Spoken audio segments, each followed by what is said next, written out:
Eric the actor, you're on the air, but you got. I can't spend a lot of time with you today, Eric.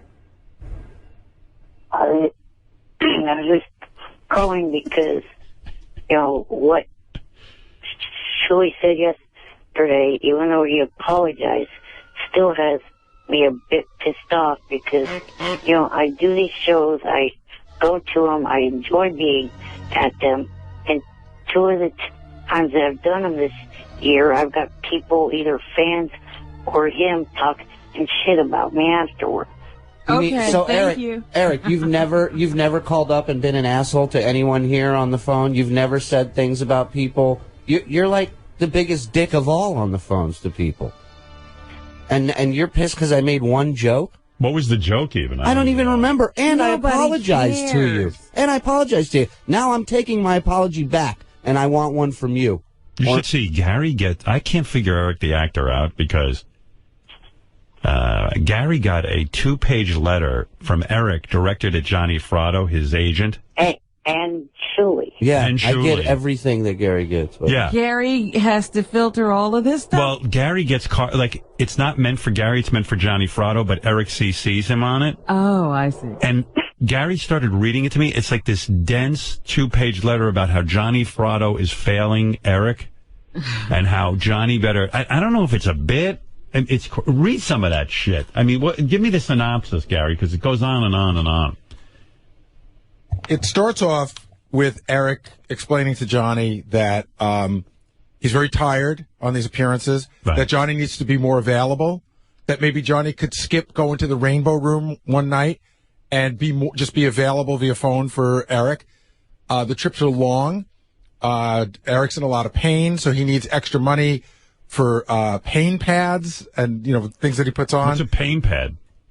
Like some of those things you get from the drugstore and you slap them on and they warm or they cool. Right. Oh, okay. Yeah. But he blames Johnny for all this.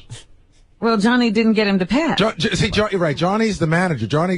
Eric shouldn't have to ask for a patch. Johnny should be there holding them. No, that's what I get at. He wants Johnny to pay for those things. Right. See, Jan is the guy who's supposed to get those things. Right. Then it goes into a whole long-winded thing about how he's pissed off at Shuli, how Shuli made him look like a bad person, but if he goes out to do these appearances and people see he's not the same person. But the one that really made me laugh was this whole long thing about business and everything, and then there's a second one. Oh, yeah, Johnny, I forgot something.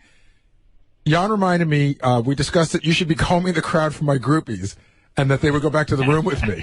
So I can't tell if this is a goof or not. Eric, is that for real, that Johnny should be combing the crowd for your groupies? Yes.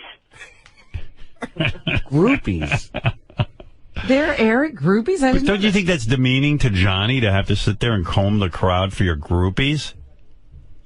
I mean, honestly, I don't know if you're serious or not. Why is there an S on the end of groupies? You're expecting quite a lot. I can't tell if Eric's for real or it's a shtick. Hello?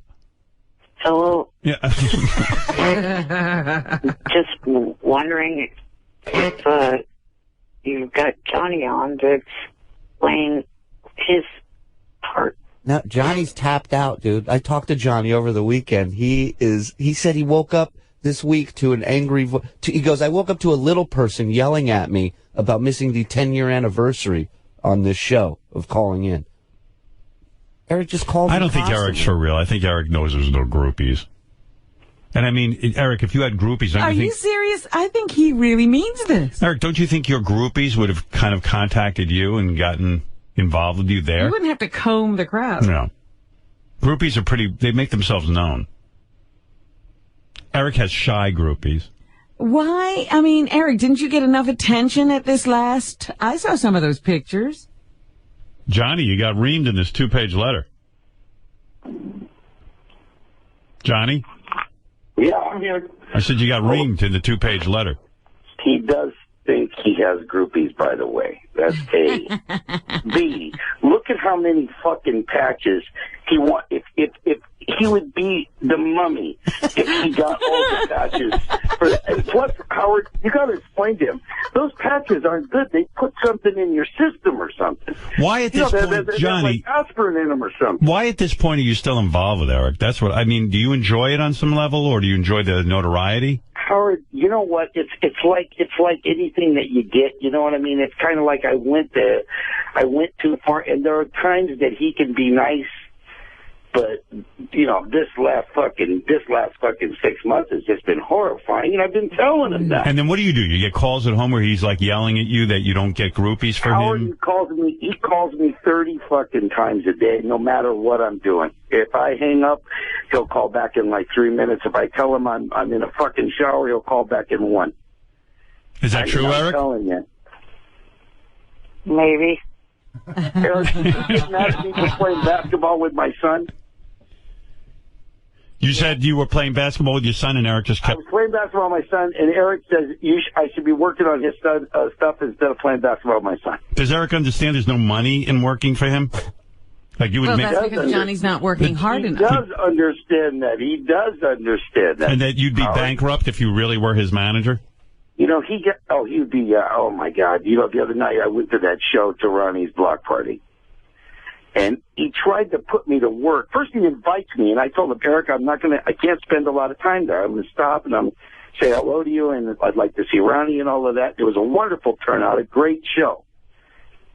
And he started on me right a fucking way. I mean, that second, you know, talking about groupies. I thought we were just talking about groupies. I wasn't aware that we were talking about his groupies. Yeah, I thought we were talking about Led Zeppelin and shit like that. So you know, maybe what he wants you to do is pressure a few girls into sleeping with him. Yeah. There wouldn't have been any need for groupies if you had shown up with the 2 people that you said you were going to show up with. What's that all about? He wants the 2 porn stars that were at the Viper Room. Right. Well, no, one was there, the other wasn't. Well, so if you had showed up with I think they killed themselves. I mean, Eric... If he had showed up with the Viper Room girls, he wouldn't have needed groupies. Right. Yeah. So he was all ready for girls. So, Eric, you were disappointed that Johnny showed up without the Viper Room girls because that might have been sex for you. I was hoping. Yeah. But you blame Eric Johnny. Had got himself all ready. But you know, Johnny's not a pimp. He can't just get women to sleep with you. You understand that?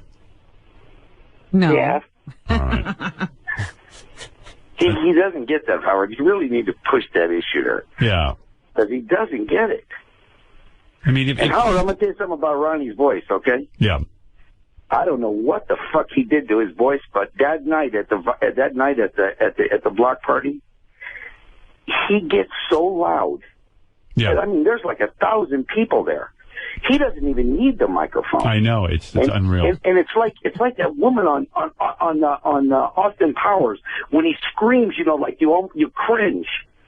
Yeah, no, it gets real squealy. It's really weird. Yeah, it's bad. Hearing. I think he's got a problem with his hearing. It's unreal. All right, hey guys, I got to go anyway. I got to get Sour Shoe set up. He's going to be the house band and all of that. All right, Eric. I can't get into all this now. Okay. Yeah, tell him, Howard, I'm not a pimp. Get me out of the pimp business. Yeah, I think he gets it now. No hitman, no pimp. All right, Eric. Good luck. And Shuli apologizes. All right. Bye. He's giving Johnny all the vices. Bye, Eric. Bye. Yeah. Get me women. And we get involved because we get all the emails back and forth between those two. And it's really hysterical. But it's almost to the point that you don't believe it, you know, like maybe it's a goof. I feel sad that, you know, he went out there expecting not only to see all the guys and to meet fans, he expected to get laid. When we come back, I'll set up our band leader, Sour Shoes. And then we'll see how this goes. Yeah.